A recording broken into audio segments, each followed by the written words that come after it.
আসসালামু আলাইকুম। এই ভিডিওটা আমি মনে করি সবার জন্য ইম্পর্টেন্ট, বিশেষ করে যারা আহ, বিদেশি ক্লায়েন্টের জন্য কাজ করতে চান, বা আপনি যদি চিন্তা ভাবনা করে থাকেন যে আপনি একটা এজেন্সি ক্রিয়েট করবেন, মানে ওয়ার্ল্ড ওয়াইড।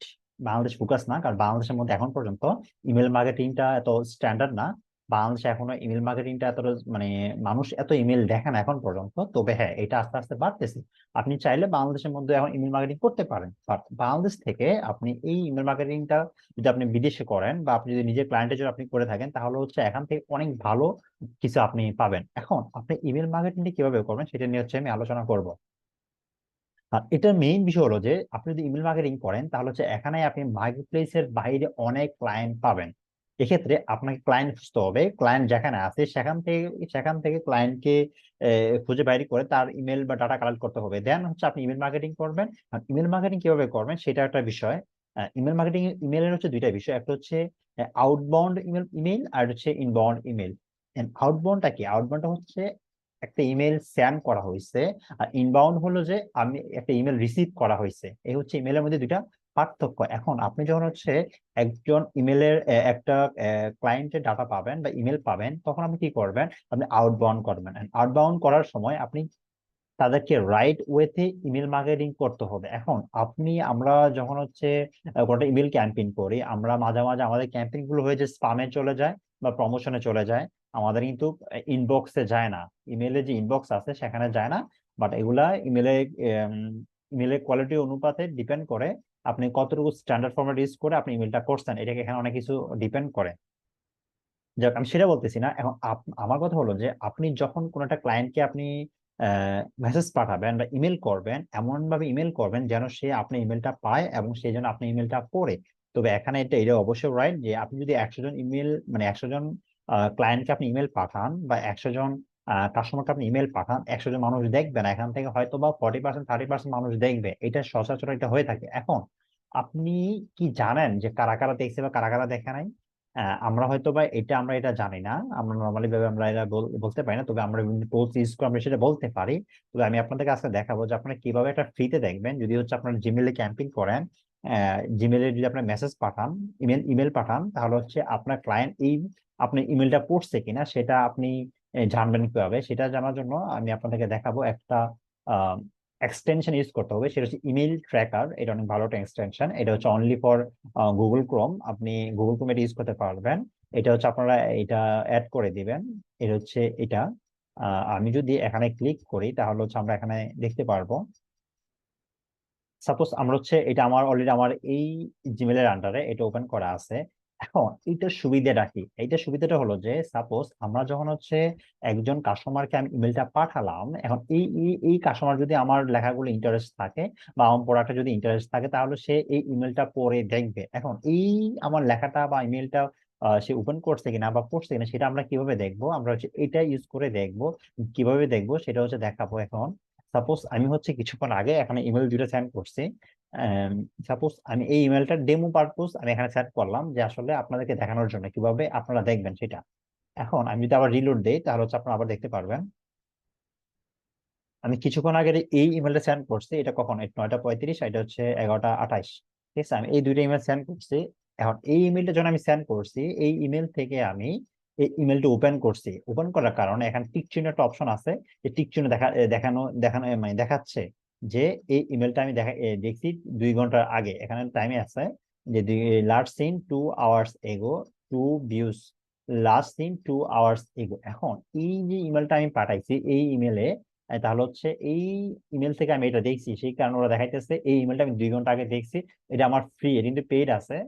এটা কিন্তু পেইড আছে, আমরা কিন্তু ফ্রিতে দেখতেছি। পেইডে দেখলে আপনি হয়তো বা এখানে আরো অনেক কিছু অ্যাডভান্স জানতে পারবেন, বাট আমি আপনাদেরকে ফ্রিতেই দেখাচ্ছি। আর এটা আমি ইমেল করছি একটু আগে। ওপেন ইমেল করার পর আমি এটা ওপেন করে নাই। ওপেন না করার কারণে ওখানে একটা ডট একটা অপশন আসছে, যে ওরা এখনো রিড করতে পারে না, ওরা এখনো ট্র্যাক করতে পারে না এটা যে ওপেন হয়েছে। দ্যাট মিনস যদি এবার ডট লেখা আসে, তাহলে মনে করবেন যে আপনি যে ক্লায়েন্টকে ইমেলটা পাঠাইছেন সেই ক্লায়েন্ট আপনি ইমেলটা পড়ে নাই।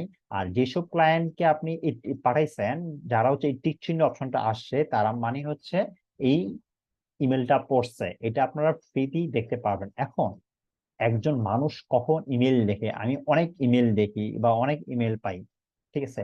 এখন যেহেতু হচ্ছে আমি বিভিন্ন সাবস্ক্রিপশন বিভিন্ন এটা সেটাতে আমি আমার জিমেল সাবমিট করি, সেক্ষেত্রে হচ্ছে বিভিন্ন কোম্পানি বা দেশি বিদেশি অনেক কোম্পানি আমাকে অনেক ইমেল পাঠায়, প্রমোশন করে, ওরা ওদের প্রমোশন করে। এখন যেই প্রমোশনটা আমার ভালো লাগে বা যে প্রোডাক্ট আমার ভালো লাগে, তখন ওরা যখনই আমাকে পাঠায়, আমি সাথে সাথে না না হইলেও আমি যখন আমি দেখতে পাই তখন আমি ওই ইমেলটা ওপেন করি। দ্যাট মিনস এটা প্রতি আমি ইন্টারেস্টেড, দ্যাটস ওয়ে আমি এটা ওপেন করি। বাট যখন হচ্ছে আমি কোনো একটা সাইট থেকে আমি ইমেল পাইলাম, বাট ওই ইমেলটা আমি আমার পছন্দ না, হয়তো বা আমি একটা সময় আমার ইমেল সাবমিট করছি আর পরবর্তী সময় ওরা আমাকে ইমেল দিয়েছে, ইমেল দেওয়ার পরবর্তী সময়টাতে ওটা আমি ইন্টারেস্টেড না, তখন আমি কি করি, আমি এটা ব্লক করে দিই, বা আমি ওই যে ওদের যে ইয়ে থাকে লিস্ট থাকে ওখান থেকে আমি আনসাবস্ক্রাইব করে দিই, তারপর ইমেল আসে না।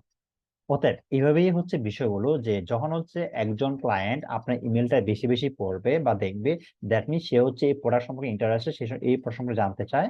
আর যে হচ্ছে আপনার প্রোডাক্টটা দেখে না বা ওপেনই করে না বা কেটে দিছে বা ব্লক করে দিছে, তাহলে হচ্ছে ওই ক্লায়েন্টকে আপনি আর ইমেল পাঠানোর দরকার নাই। আপনি যে দেখতেছে তাকে হচ্ছে পরবর্তী সময় ফলো আপে রাখেন। প্রতি সপ্তাহে একটা করে ইমেল করতে পারেন বা প্রতি সপ্তাহে দুইটা করে ইমেল করে রাখতে পারেন। যদি আপনি একটা এজেন্সি একটা এজেন্সি বিজনেস আপনি মানে যদি আপনি আপনি যদি একটা এজেন্সি হয়ে থাকে, আপনি যদি কিছু সার্ভিস প্রোভাইড করেন, লাইক আপনি যদি একজন ডিজাইনার হয়ে থাকেন বা একজন মার্কেটার হয়ে থাকেন, আপনি আপনার প্রোডাক্ট সম্পর্কে বা আপনার কাজ সম্পর্কে আপনি ওদেরকে বলবেন বা আপনার পোর্টফোলিও শেয়ার করবেন। যখন হচ্ছে ওরা বারবার আপনার পোর্টফোলিও দেখতেছে, বা আপনি আপনি হচ্ছে একটা ইমেল কিন্তু সেম টু সেম রাখা যাবে না, সবসময় একটা ইমেল পাঠানো যাবে না, এখানে অবশ্যই আপনাকে ইমেল কাস্টমাইজ করতে হবে। যখন হচ্ছে আপনি ইমেল কাস্টমাইজ করে দিবেন, তখন হচ্ছে ওই ক্লায়েন্ট আপনার বিভিন্ন বিষয়ে সে জানতে পারবে। বা যখন হচ্ছে আপনি একটা ইমেল কপি করবেন, কপি টু পেস্ট করবেন, তাহলে সে একবার পড়ছে, দ্বিতীয়বার পড়ার পরে সে দেখবে যে আপনি আগের মেসেজ সেম কপি করছেন, সে আর পরবর্তী মেসেজ আপনার পড়বে না, আপনার পরবর্তী ইমেলগুলো আর পড়বে না। সো আপনারা হচ্ছে কাস্টমাইজ করে সবসময় ইমেল পাঠাবেন ক্লায়েন্টকে। আর একটা সময় মানে আপনারা হচ্ছে কল টু অ্যাকশন, যেটা হচ্ছে মনে করেন ওরা অ্যাকশন নেয় যেন আমার ইমেলটা দেখে, এই অ্যাকশনটা আপনারা হচ্ছে প্রতিবার করবেন না। লাইক আমি একটা প্রোডাক্ট সার্ভিস একটা আহ, আমি একটা প্রোডাক্টের ইমেল করলাম, ওই ইমেলে কিছু ডিটেলস দিলাম, দেওয়ার পরে এই বিষয়ে আমি আলোচনা করলাম, আলোচনা আলোচনা করার পরে আমি হয়তো বা কিছু গুণাগুণ আলোচনা করলাম, ঠিক আছে। বা আপনারা ক্লায়েন্টের সার্ভিস দিচ্ছেন, ওই ক্লায়েন্টের সার্ভিসটা আপনারা হচ্ছে ওকে বলবেন যে তুমি যদি ইন্টারেস্ট থাকে তাহলে তুমি আমাকে কল দিতে পারো, মেসেজ করতে পারো। এই বিষয়গুলো বিশেষ করে যারা এজেন্সি বেস বিজনেস করেন আর কি, যে আমি এই সার্ভিস গুলো দিলাম, দেওয়ার পরে তুমি যদি ইন্টারেস্ট থাকো তুমি আমাকে আমার প্রোডাক্টটা কিনো বা আমার সার্ভিসটা নাও, এই ইমেলটা হচ্ছে আপনারা প্রতি ইমেলে করবেন না, আপনারা হচ্ছে কিছু ইমেলে করবেন। আপনারা হচ্ছে প্রোডাক্ট অন্য কোনো একটা কল টু অ্যাকশন দিতে পারেন, বাট প্রোডাক্ট কেনার জন্য বা আপনার আপনার সার্ভিস নেওয়ার জন্য এই অ্যাকশনটা আপনারা প্রতি সময় দিবেন না। বাট বাট আপনি কি করতে পারেন, আপনারা হচ্ছে অন্য কোনো অ্যাকশন দিতে পারেন। লাইক হচ্ছে তোমার যদি পছন্দ হয় তাহলে হচ্ছে তুমি আমাদের কাছে আরো যদি জানতে চাও তুমি আমাদেরকে রিপ্লাই করতে পারো, বা তোমার যদি কোনো পছন্দ হয় তাহলে তুমি আমাদেরকে করতে পারো, এরকম কোন একটা সিটিয়ে দিয়ে দিবেন। বাট সবসময় কিন্তু প্রোডাক্ট পারচেস করো বা আমাকে হায়ার করো এই টাইপের অপশন আপনারা দিবেন না। এগুলো দিবেন হচ্ছে একদিন বা মানে একটা বা দুইটা ক্যাম্পেইনের পর পর। এভাবে যদি দেন, আর ওই ক্লায়েন্ট যদি আপনার আপনার ইমেলটা রেগুলারলি ওপেন করে, তাহলে হচ্ছে মনে করবেন যে সে অনেক ইন্টারেস্টেড বা সে আপনার সম্পর্কে জানতে চায় বা আপনার সার্ভিস সম্পর্কে জানতে চায়, তাকে হচ্ছে কন্টিনিউসলি ফলো আপে রাখবেন। যদি হচ্ছে আপনি ফলো আপে রাখতে পারেন, তাহলে মনে করেন যে এই ক্লায়েন্ট আপনার কনভার্ট হবেই, হবেই হবে। কারণ হচ্ছে তার দরকার, সেই কারণে সে ইমেলটা সাবমিট করছে। আর যেহেতু দরকার সে আপনি তাকে ইমেল করতেছেন, ইমেল করার কারণে সে প্রতিনিয়ত আপনি ইমেল গুলা দেখতেছে, যেহেতু ইমেল গুলা দেখতেছে মানে সে ইন্টারেস্ট আছে। তারপরে এভাবে হচ্ছে একটা সেলে কনভার্ট হয়ে যায়। আর ইমেল মার্কেটিং এর মাধ্যমে সবচেয়ে বেশি সেলস জেনারেট করা যায় বা কনভার্সন রেট বেশি। এটা হচ্ছে আউটবাউন্ড ইমেল। আর ইনবাউন্ড ইমেল যদি আপনি পেতে চান তাহলে হচ্ছে অবশ্যই আপনাকে নেটওয়ার্ক সেট করতে হবে, বা আপনি মনে করেন যে লিঙ্কডইনে আপনার প্রোফাইল রেডি করতে পারেন। যেমন আমার লাইফে যে প্রথম রিমোট জব মান্থলি বেস আমি লিঙ্কডইন থেকে পাইছি। দেন হচ্ছে আপনি হয়তোবা রিমোট জব না পেতে পারেন, হয়তো বা প্রজেক্ট বেস অনেকগুলো জব পেতে পারেন।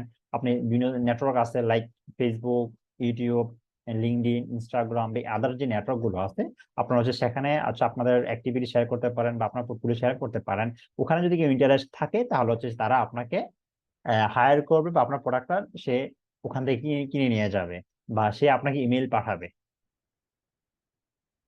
সো এভাবে হচ্ছে আপনি একজন ক্লায়েন্টকে রেগুলার যদি আপনি ফলো আপ করতে থাকেন, তাহলে একটা সময় দেখবেন যে 3-4 মাস 5-6 মাস পরে আপনার অনেক ডাটা আপনার কাছে অলরেডি জমা হয়ে গেছে এবং কি আপনি অলরেডি অনেকগুলো ক্লায়েন্ট পেয়ে গেছেন। এখান থেকে দেখবেন যে কিছু ক্লায়েন্ট আবার দেখেছে আপনার একটা ওয়েবসাইট অবশ্যই থাকা লাগবে ব্র্যান্ডিং এর জন্য। যখন হচ্ছে আপনি ইনবাউন্ড ইমেল ইমেল চাবেন, ইমেল মানে ইনবাউন্ড ইমেলটা করবেন বা পাবেন, ইনবাউন্ডটার জন্য আপনাকে অবশ্যই একটা মানে যখন হচ্ছে আপনার কোনো একটা ক্লায়েন্টের কাছে মেসেজ চান আর কি, যে আমি ওই ক্লায়েন্টে আমি ধরলাম না বা ওই ক্লায়েন্টকে আমি টার্গেট করলাম না, আমি চাই আমাকে ক্লায়েন্ট আমাকে মেসেজ করো বা ইমেল করো, তখন আপনি কি করতে হবে? তখন হচ্ছে আপনাকে অবশ্যই ওয়েবসাইট থাকা লাগবে, ব্র্যান্ডিং করতে হবে আপনাকে, ওই ওয়েবসাইটে প্রমোট করতে হবে, ওই ওয়েবসাইটের মধ্যে আপনি ডাটা দিয়ে দিবেন, আপনার ইমেল দিয়ে দিবেন, তখন হচ্ছে ওই ক্লায়েন্টের যদি এটা এই সার্ভিসের প্রয়োজন হয় বা এই প্রোডাক্টের প্রয়োজন হয়, তখন হচ্ছে সে আপনাকে ইমেল করবে। অর্থাৎ এভাবে হচ্ছে আপনি মার্কেট প্লেসের বাইরে অনেক ক্লায়েন্ট পাবেন। আর ক্লায়েন্ট কোথায় পাবেন এই বিষয়গুলো হচ্ছে আমি আরো পরবর্তীতে আরো আলোচনা করব।